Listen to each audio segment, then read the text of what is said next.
I'm Martha, a 28-year-old massage therapist at a local hospital. My days usually involved routine treatments until Mrs. Rossi, a feisty retired woman with osteochondrosis, became my regular patient. She had a knack for prying into personal matters, which I usually navigated with a mix of professionalism and humor.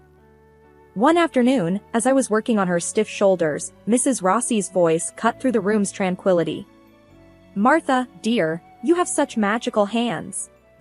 Tell me, what does a job like this pay?" I smiled, continuing my motions.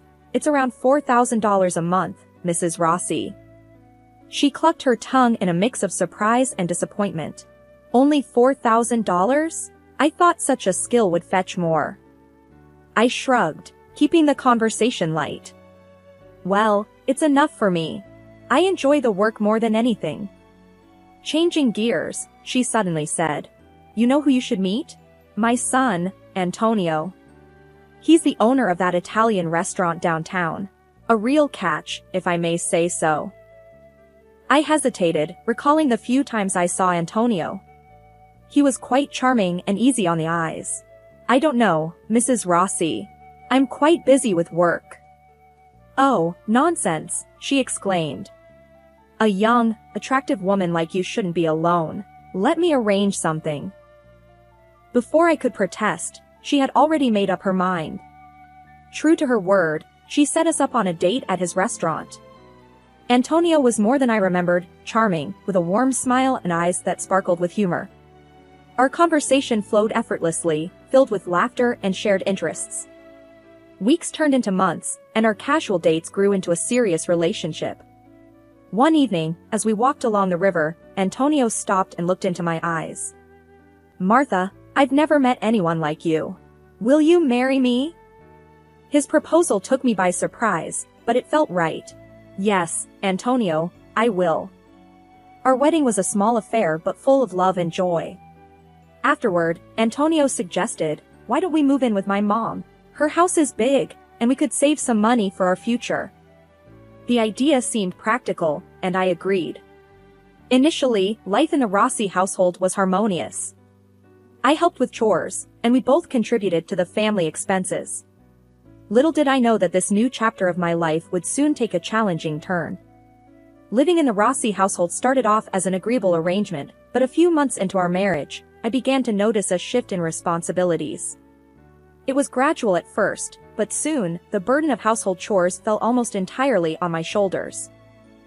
One weary evening, after spending the whole day relieving tense muscles and soothing aching joints at the hospital, I came home to a scene of chaos, dirty dishes piled high, laundry scattered, and the living room looking like it had been hit by a small tornado. Exhausted, I found Antonio sprawled on the sofa, engrossed in a football game. "Antonio, the house is a mess. Can you help me clean up?" I asked, trying to hide my frustration. He glanced around, seemingly oblivious. "Oh, it's not that bad, Martha. I had a rough day at the restaurant, lots of issues to deal with." I started picking up, feeling the day's fatigue weigh me down. "But you've been home for a while now, and I've just got back. It's only fair we both contribute."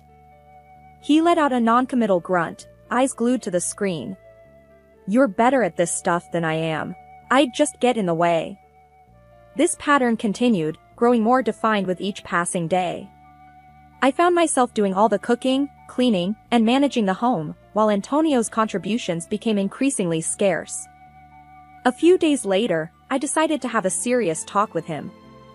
After dinner, which I had prepared, I broached the topic. "Antonio, we need to discuss the housework. It's becoming overwhelming for me to handle everything alone." He looked up from his phone, seemingly annoyed. "What's there to discuss, Martha? You're great at managing the house. I'm busy with the restaurant." His dismissive attitude stung. "But we're a team, Antonio. It's not just about being good at something. We should share these responsibilities." He sighed, a flicker of irritation crossing his face. "Look, I'll try to help out more, but you know my work is demanding. I'm running a whole business, not just giving massages." I bit back a sharp retort, feeling belittled and misunderstood. "It's not about comparing jobs, Antonio. It's about supporting each other. As the days turned into weeks, the situation didn't improve. Antonio's promises to help more around the house remained unfulfilled. I found myself spending my few free hours doing household chores, feeling more like a housekeeper than his wife. One evening, as I collapsed on the couch after a long day, the reality of my situation hit me hard. The balance in our marriage had shifted dangerously, leaving me drained and undervalued. I realized that something needed to change, but I wasn't sure how to make Antonio see it too. The day Luca and his family moved in marked the beginning of an entirely new, exhausting chapter in our lives. Antonio broke the news to me nonchalantly, as if it was a minor change. "Martha, Luca lost his job. They can't pay rent, so they'll stay with us for a while," he explained, while I was setting the table for dinner. I stopped in my tracks, the plates in my hands feeling heavier. "For how long, Antonio? Our house isn't that big, and I'm already stretched thin." He shrugged, not meeting my eyes. "Just for a bit, until Luca finds a new job. It's family, Martha. We can't turn them away." Their arrival turned our already bustling household upside down. Anna, Luca's wife, seemed more interested in her social media than in managing her children or helping around the house.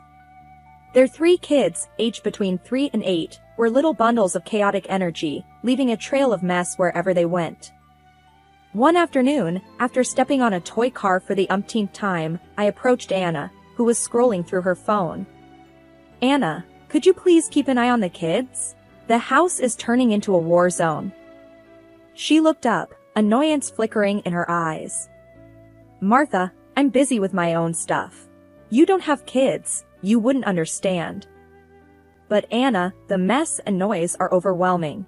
I work too, and it's becoming impossible to manage," I said, trying to keep my voice steady. She scoffed. "Well, I guess you just need to get better at multitasking, then." I walked away, feeling a mixture of anger and helplessness. When I brought it up with Antonio, hoping for some support, his response was disheartening. "Babe, they're family. We need to be there for them," he said, not looking up from the TV. "But what about us, our home? It's turning into chaos," I protested. He waved his hand dismissively. "It's not permanent. Besides, you handle things so well, Martha. You're great at this." Weeks turned into months with no sign of improvement. Luca spent his days on the computer, claiming to be job hunting, while the kids ran around unchecked. Anna rarely lifted a finger to help, leaving me to deal with the aftermath of their daily tornado. I started to dread coming home. My once peaceful haven was now a source of endless stress. Each day, I walked into a house that no longer felt like mine, catering to a family that barely acknowledged my exhaustion. The burden of cooking, cleaning, and maintaining order fell entirely on me. Despite my pleas for help or even just a little consideration, I was met with the same responses. "You're so good at this, Martha," or "It's just for a little longer." I lay awake at night, wondering how a situation meant to be temporary had become my new, overwhelming reality. I felt trapped, undervalued, and utterly alone in a house full of people. The funny thing is that I invested my entire salary in their family every month, all of $4,000. And they took it for granted. The tension in the house had been building like a pressure cooker, and it finally exploded one hectic evening. I came home to the usual chaos and mess, utterly exhausted from my workday. The sight of the unkempt house was the last straw. "Antonio!" I yelled, finding him lounging on the couch with a beer in hand. "This house is a disaster. I'm busting my back at work and I come home to this mess every day." Antonio looked up, irritation flashing in his eyes. "Oh, cut the drama, Martha. It's just a bit messy. You're acting like it's the end of the world." I couldn't contain my frustration. "A bit messy? Look around. It's like a pigsty and I'm the only one cleaning it up." That's when he lost it. He stood up abruptly, towering over me. "Lazy? You call this lazy? I work my ass off at the restaurant while you just rub people's backs. And now you whine about a few dishes. His harsh words felt like a slap in the face. "That's not fair, Antonio. I'm not your maid. This is supposed to be our home, not just mine to clean." Before I could say more, Mrs. Rossi chimed in, her voice dripping with disdain. "Oh, please, Martha. You're just a freeloader here, living in my house, using our things. And you have the nerve to complain." I was taken aback by her vicious tone. "A freeloader? Mrs. Rossi, I contribute to this house, I work hard too." She scoffed. "Work hard? Ha! A real woman takes care of her home and family. You're just sloppy and ungrateful." Their words echoed in my head, each one a stinging affirmation of how little they valued me. I stood there, shaking with a mix of anger, shock, and hurt. Antonio didn't let up. "You should be thankful, Martha. You have a roof over your head because of us. Maybe if you managed your time better, the house wouldn't be such a mess." I felt a surge of defiance. "I am not your servant, Antonio. I am your wife, and I deserve respect." But it was like talking to a brick wall. They had their minds set, seeing me as nothing more than an accessory to their home. Lying in bed that night, I realized that this wasn't a home, it was a prison. And I was trapped with people who saw my efforts as trivial and my presence as a nuisance. It was a sobering, painful realization that I was in a battle I was losing. The day Antonio announced he wanted a divorce felt like a surreal nightmare. It happened during one of our rare family dinners, where the tension was already thick enough to cut with a knife. I was passing the salad when Antonio cleared his throat. "Everyone, I have something to say," he announced, his voice eerily calm. "I want a divorce, Martha." I froze, the bowl in my hands almost slipping. "What? Antonio, what are you talking about?" His gaze was cold, devoid of the warmth I once knew. "I've met someone else, Martha. She's better for me." The room went silent. Even Mrs. Rossi looked shocked, but not for the reasons I hoped. "How much does she earn?" she blurted out, her priorities crystal clear. $8,000 a month, Antonio replied proudly, as if he'd won some prize. I felt like I'd been punched in the gut. "You're leaving me for money?" He shrugged, the man I married nowhere in sight. "It's not just about the money, Martha. She understands me, unlike you." I was struggling to process everything. "And you think this is okay? To drop this bomb in front of everyone?" Mrs. Rossi piped up, her voice sharp. "Well, it's about time he found someone worthy. Someone who can actually take care of him." The sting of her words was overshadowed by the utter betrayal I felt from Antonio. He slid the divorce papers across the table. "Just sign these, Martha. Let's end this amicably." My hands trembled as I took the pen. I felt numb, the reality of the situation sinking in. Amicably? After everything I've done for this family? Antonio's expression was cold, detached. "It's for the best, Martha. You'll see." With a heavy heart and a sense of unreal detachment, I signed the papers. The room remained silent, the only sound being the scratching of the pen on paper. As I stood up, the weight of the situation finally hit me. "I hope she's worth it, Antonio. I really do," I said, my voice laced with a relief I couldn't hide.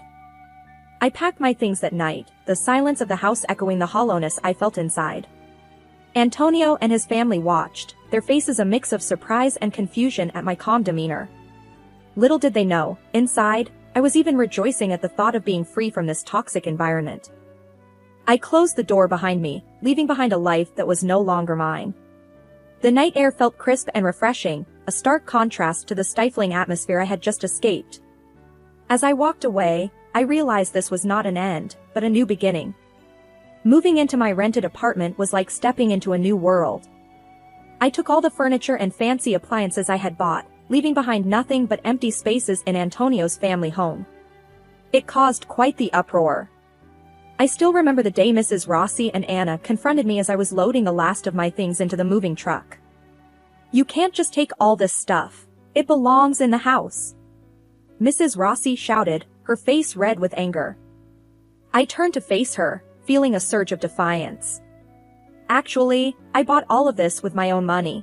It's mine, and I'm taking it with me. Anna chimed in, her tone dripping with disdain. You're such a selfish brat, Martha. You think you can just walk away and take everything? I shrugged, not letting their words get to me. Call it what you want, but I'm done being your maid and your family's cash cow. I'm starting over. They were fuming as I drove away, but I felt an immense sense of relief, like I had shed a heavy burden. Settling into my new place, I reveled in the peace and quiet. It was small, but it was mine. The day I received the job offer from the prestigious medical center was the icing on the cake. The salary was nearly double what I was making before. I remember calling Sarah to share the news. Guess what? I got a job offer from that famous medical center. It's a big leap in my career, and the pay is amazing. Sarah's excitement mirrored mine. Martha, that's fantastic. You totally deserve this. You're going to kill it. The conversation was a stark contrast to the ones I had in Antonio's house. Here was a friend who believed in me and celebrated my achievements, not someone who saw me as just a means to an end. My first day at the new job was exhilarating. I was greeted with respect. Mr. Johnson, the center's director, welcomed me personally. Martha, we're thrilled to have you on board. Your expertise is going to be a great asset to our team, he said with a genuine smile. I couldn't help but beam with pride. Thank you, Mr. Johnson. I'm excited to be here and contribute to the center. Leaving the chaos of Antonio's family home and stepping into this new role was empowering. It felt like I had finally taken control of my life, steering it in the direction I wanted. The days of being undervalued and overburdened were behind me. Now, I was recognized for my worth, both professionally and personally. That night, as I sat in my quiet living room, sipping a cup of tea, I felt a profound sense of peace. The struggles and hardships had led me to this moment, and I was grateful for the journey. For the first time in a long while, I was genuinely excited about what the future held. It was a regular evening in my new life when I heard a forceful knock on my door. I opened it to find my ex-mother-in-law, Mrs. Rossi, standing there with an expression that reeked of desperation and frustration. What do you want, Mrs. Rossi? I asked, not hiding my annoyance. She barged in, her voice laced with urgency. Martha, you need to come back. Antonio's restaurant is tanking. We're drowning in debt. I couldn't help but snort. Come back? After the way you all treated me? You've got some nerve. She glared at me. You're part of this family. It's your responsibility to help us out. I crossed my arms, feeling a surge of defiance. My only responsibility is to myself. I'm not your family's ATM, Mrs. Rossi. She was seething. You ungrateful wench. You think you're too good for us now, huh? Sitting pretty in your fancy apartment? I shook my head, amused by her audacity. I'm not ungrateful. I'm just done being used. What happened to that woman Antonio left me for? Mrs. Rossi's face twisted in displeasure. That gold digger? She left him as soon as the money troubles started. Shows what she was really after. I burst into laughter, the irony too rich to ignore. Well, looks like karma really does come around. Her eyes narrowed. You think this is funny? We're struggling here, Martha. I leaned against the door frame, my resolve firm. Not my circus, not my monkeys anymore, Mrs. Rossi. I've moved on. You should too. She huffed, her anger palpable. You'll regret this, Martha. When you're all alone and miserable, you'll wish you'd helped. I smiled, the sense of freedom filling me with confidence. I doubt that. Goodbye, Mrs. Rossi, and don't come back. She stormed out, slamming the door behind her. As I locked it, I felt a wave of relief wash over me. That chapter of my life was closed for good. I was finally free from the toxic grasp of a family that never truly valued me. My life was my own now, and I intended to live it on my terms. Life after the divorce and the last encounter with Mrs. Rossi felt like a breath of fresh air. I was thriving in my new job and enjoying my newfound independence. One day, while enjoying a coffee break at the wellness center, my colleague Mike dropped by. "Hey, Martha, I heard about your run-in with the ex-mother-in-law. You okay?" Mike asked, concern in his eyes. I chuckled, shaking my head. "More than okay, Mike. It's like a bad sitcom, you know? I'm just glad it's over." Mike smiled. "You've got some guts, Martha. Most people wouldn't have handled it as well as you did." I sipped my coffee, feeling a sense of pride. "I guess I just reached my limit, Mike. No more drama for me." The conversation shifted to work, and as I talked with Mike, I realized how much my life had improved. I was no longer weighed down by the negativity and manipulation of my former family. Later that week, I caught up with Sarah over dinner. She had been my steadfast supporter through all the ups and downs. "You look great, Martha. Really, like a weight's been lifted off your shoulders," Sarah observed as we sat in a cozy restaurant. I smiled, feeling a surge of gratitude. "Thanks, Sarah. It's been a journey, but I'm finally at a place where I feel happy and in control." Sarah raised her glass. "To new beginnings and to a friend who's shown what strength really is." I clinked my glass with hers. "To new beginnings and to friends who stand by you through thick and thin." The evening was filled with laughter and positive conversations, a stark contrast to the tense and uncomfortable dinners at my former in-laws. As I lay in bed that night, I reflected on the changes in my life. I had faced adversity, but it had led to growth and new opportunities. I had learned my worth and vowed never to let anyone treat me as less than I deserved. The following morning, I received a text from Antonio. It was short and seemed filled with regret. "I'm sorry for everything, Martha. I hope you can find it in your heart to forgive me." I stared at the message for a long moment. Forgiving Antonio wasn't about absolving him of his mistakes, it was about freeing myself from any lingering bitterness.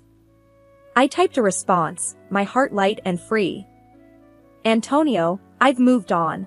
I forgive you, but more for my peace than yours. Take care." Sending the text felt like closing a chapter. I was no longer bound by the past, and the future looked bright. I had come out of this ordeal stronger and more resilient. As I prepared for work, I felt a sense of excitement about the possibilities that lay ahead. My journey had taught me about resilience, self-worth, and the power of moving forward. I was ready for whatever life had in store for me, and I knew that no matter what, I had the strength to face it head-on.